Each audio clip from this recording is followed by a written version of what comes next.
Oh. Di ba sabi mo nanganak ka na?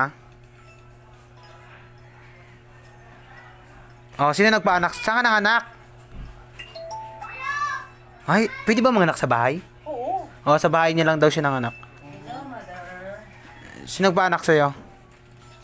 Wala ang mga bisita dito. Ay, kapatid niya lang doon nagpaanak sa kanya. Ilang taon? Bukas na pagbigay sa'yo, ah. Ilan? 10 pesos Si? Ay, 10 years old pa lang, pinag-ano mo na? Pinanak siya? Oo. Oo.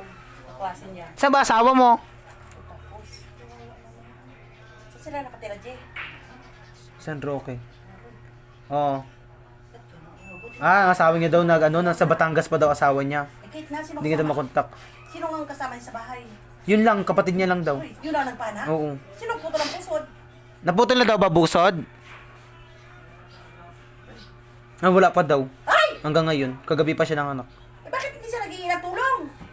Ay, nakanahiya siguro kay kasi. Hanap ka na ng ano dyan, mag-iingi ka ng tulong. Oo, yung kapatid mo. Ay, Diyos ko. Kawawa tayong bata, baka hindi yan mami. Hindi pa marunong mag-alaga, 10 taon. Hindi, yung nagpanak. 10 taon. Hala. Ay, ilan yung pinag-nanganak? Ilang taon? Kaklase nila, kabats nila. Oo. Di ba? Yan nagpanak. Huy, may amoy daw yung bata. Ay, kaya, Pero buhay pa gayak. kaya nga dapat talin sa ospital. Pwede daw baliguan? Hindi! Sabi mo, huwag mong paliguan. Huy, wag mo muna paliguan. Eh, dapat takputo ng pusod nun. Paano kayo na, paano mo siya napanak? Hindi pwede mag... Nagpanood lang daw sila sa YouTube. Ay, tapos. Hindi, dapat yun. Wala din sila kapitbahay. Wala. Kasuhan yan sila pag ganyan. Oo. Wala sila kapitbahay. Wala daw. Makakasuhan Ay, yan pag ganun. bakit sa bundok din sila nakatira? Hindi San Roque sa pinakaloob-looban. Kahit na may mga kapitbahay Ano, man sila. tingnan O, hingi ka sa'yo mo sa kapatid mo, magiging ng tulong ka mo. Uy, Oo, sa kapitbahay. Ay, pag na anong mangyari dyan na... Mas sila pa makasuhan sila.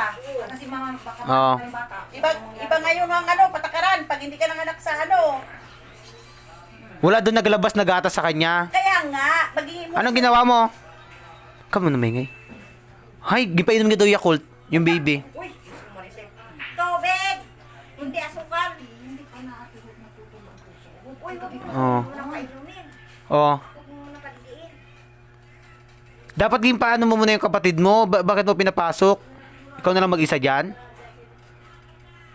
Oo, motor ka na lang, mapunta sa district. Oo, wala namang bayad. Magmotor na lang siya, di ba? Oo, wala bayad, sabi mo. Paano yung baby? Dalhin niya. Paano nga daw siya makamotor? Ay, naku. May motor pala sa puta. Hindi pwede yun ang anak niya. Oh, lagay mo na lang sa toolbox. Di ba pwede yung toolbox, lagay na ng unan? Yung motor. Toolbox? Oo. Uy, ang nga mamamatay yun. Hindi ba kayo na? Ay, kasi. Ay, gago. Ay, yung gagalitan niya, mga kasuhan niya. Ilan sakit-sakit kami sa tricycle. Oo. Mukha mo ng, pamasahe. Ha, malansa ka pa? Kahit na. Ligo ka muna eh. Ay, hindi ka pwedeng iligo yan eh. Totoo, mahambak ng hangin yan. May pasador nga yan ng ganyan na eh. Hindi ka pwedeng iligo yan. Huwag mong palitan ng damit. Buti nakakatanya na sa hangin. Ay, buwan. Oo. Ang hangin niya, maano yan. Bukid yan ang tiyan. Ligo ka na lang muna, tapos para... Ay, hindi nga pinapaligo yan. Ito magtugo ng ligo. Palit lang ng damit. Palit lang ng damit bago umalis na siya. Oo. Hindi daw siya makalakad. Ha? Hindi pa daw siya makalakad. Hindi niya kaya kay Posta. Baka hindi nakalabas ang inunlan. Nakalabas na ba yung inon na, ano yan? Inunlan. Inunlan? Ah, baby lang daw nakita niya sa labas. Tapos, kailangan niya talaga magpunta sa ospital. O, punta ka na doon. Kasi magkubkub. Hanap ka na Kaya, pag hindi naglabas ang inunlan, delikado ang buhay niya. Oo, mamamatay siya. Siya ang mamamatay. Kasi Oh. maano yun. Ha? Hingi na nga ng tulong sa... Oh, yung puso daw nandito pa daw sa ano ng baby.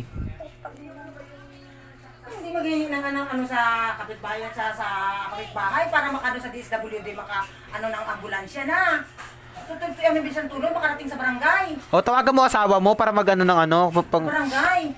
Para Huwag ka na mahiya. Nahiya daw siya magtawag sa mga kapitbahay niya. Huwag siya mahiya. Huwag siya Buhay buhay niya. yan. Buhay Buhay niya niya. nakataya dyan. Mamamatay. Buhay niya. Kala mo, pag hindi naglabas ang inunlan, delikado lalo. Makubkub kasi yun sa dati niyang pinaglalagyan. Oo. Hindi na makalabas yun. Ay, upilahan pa siya. Pag hindi ano yun. Yun ang importante yung maglabas sa kanya. Para ligtas siya. Oo. Pag hindi nakalabas yun, ah. Hindi ba pala nakakabit pa pala sa katawan niya? Ewan ko. Oo.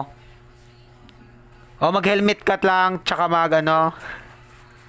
Ito nakatulog rin yung helmet. Hindi nga pwede ng gano'ng klase. Kaya kailangan, ano yun, sa disda barangay. Para BSWD na mag-ano dyan sa kanya doon. Wala tumasilbod mo. Mag-ayos ka. Barangay. Huwag ka magturo na. Barangay. Barangay na mag-desisyon sa kanya kasi puntahan siya doon. Wag ka na nga mahiya. Kung hindi mo kung ayaw mo magpunta sa kapitbahay mo, magmotor ka na lang papunta doon sa district. Ay, yun nakakabit pa sa kanyang inuna. Paano yung bata nakadukton sa katawan niya yun? Di ano, dala na lang sa bag. Lagay niya sa bag. Oo, yun na lang gawin mo. Ang naturo kasi wala na yung kwenta. Uy, hindi dapat ganyan yun. Mamamatay yung bata. Kakasuhan yan. Pupunong yan. Ha? Mamamatay yung bata na yun. Hindi mo kayo na. Ay, napaliguan mo na agad yung baby? Bago-bago pa lang?